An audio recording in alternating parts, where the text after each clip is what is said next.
Pertanyaan ke-10.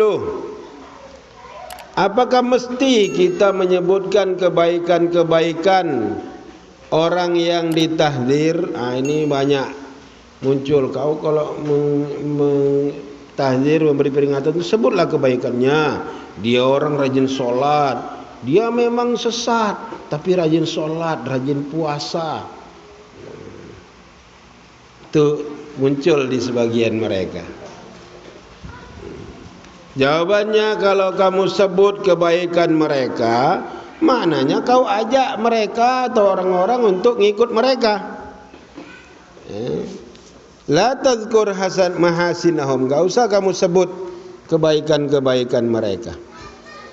Kamu sebut aja kesalahan yang terjadi, karena kamu tidak ditugaskan untuk mentazkiyah, merekomendasi keadaan mereka.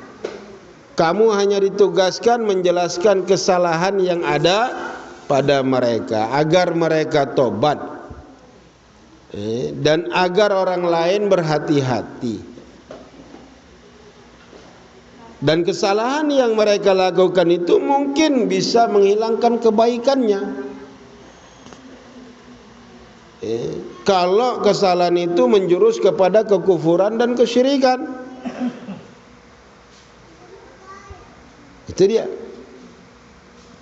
hilang kebaikannya kalau seperti kufur dan syirik. Dan kadang-kadang bisa mengurangi, dan kadang-kadang mungkin saja kau pikir itu baik, kau lihat itu baik, tapi di sisi Allah bukan baik. Itu dia jawaban dari beliau. Itu kan perasaan kamu bilang baik, tapi itu belum tentu baik. Itu dia. Dia ngasih makan orang miskin, menyantuni fakir miskin, anak yatim. Di mata kamu baik. Entah uang korupsi yang dipakainya itu, kamu kan nggak tahu. Jadi nggak tugas kamu muji-muji dia. Tugas kamu, dia keliru, dia salah, kau ingatkan. Kalau bisa nasihati orangnya, orangnya. Kalau orang tertipu dengan dia, ya orang tertipu itu yang dinasihati.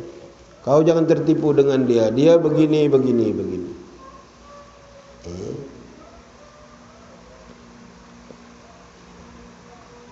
Itu jawaban dari Syekh Shalih bin Fauzan Al-Fauzan.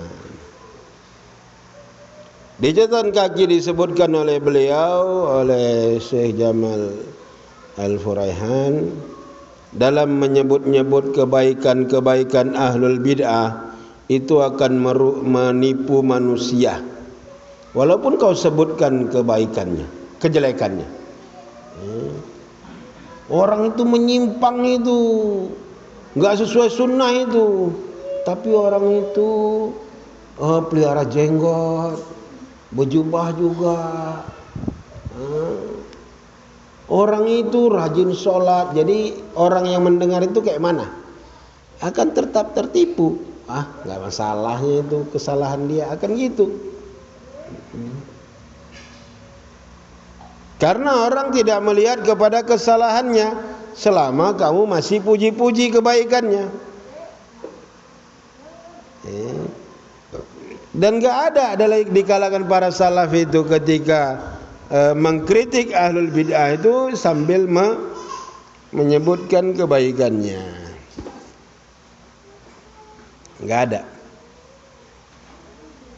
Al-Quran ketika turun apa? Tabbat siada abi lahabi watab. Celaka tangan Abu Lahab.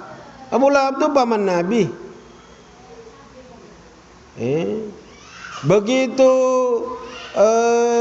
Nabi lahir, dimerdekakannya budaknya karena gembira dengan kelahiran Nabi. Lahir, memerdekakannya budaknya, bahagia dia. Tapi Allah sebut kebaikannya, tak ada. Tak ada Allah sebut kebaikannya. Allah sebut dia celaka. Sampai sekarang dibaca orang itu ayatnya.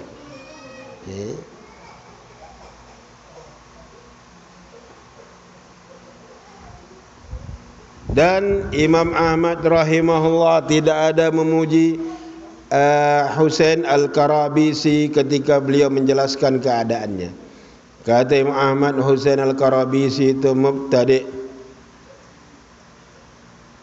Dan Imam Ahmad memperingatkan jangan bermajlis dengan dia.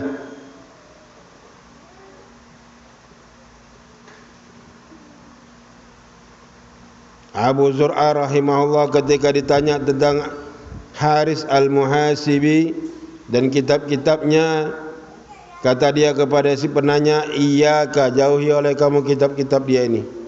Ini kitab-kitab berisi kebid'ahan dan kesesatan. Alaika bil athar, kamu pakai asar aja, sunnah aja. Dan tidaklah asing bagimu bahwasannya Al-Karabisi dan Al-Muhasibi itu lautan ilmu. Saya sempat ke toko Darul Fikr, saya lihat buku mereka ini, Haris Al-Muhasibi. Imam Ahmad naik ke loteng dengar ceramah mereka itu, nanti orang itu mau datang kemari, Husain Al-Karabisi mau datang kemari. Aku mau tahu pendapat kau. Kau dengar ceramah orang tu ya, nanti di bawah, kau di atas. Imam Ahmad di atas. Ketika orang tu mulai kajian, ditengoknya Imam Ahmad, oh berlinang air mata Imam Ahmad. Dengar kajiannya, karena kajian urusan hati ini, menyentuh ini. Setelah orang itu pulang, udah naik lagi ke loteng. Ku tanya sama Imam, kayak mana? Kata Muhammad, jangan kau bermajlis sama dia. Kayak mana ceritanya nih? Udah berlinang-linang air mata, takdir juga yang turun. Seperti itu Imam Ahmad melihat. Tidak, berhati-hati. Dan mereka ini Al-Karabisi dan Al-Muhasibi ini juga membantah al-bid'ah yang lain. Tapi yang pertama yaitu Al-Karabisi jatuh dalam pendapat lafzi bil Quran makhluk.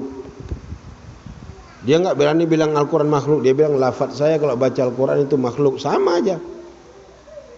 Dan yang kedua Al-Muhasibi jatuh ke dalam ilmu filsafat.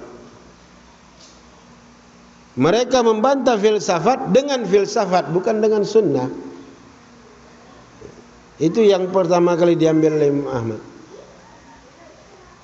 Wallahu a'lam bishawab.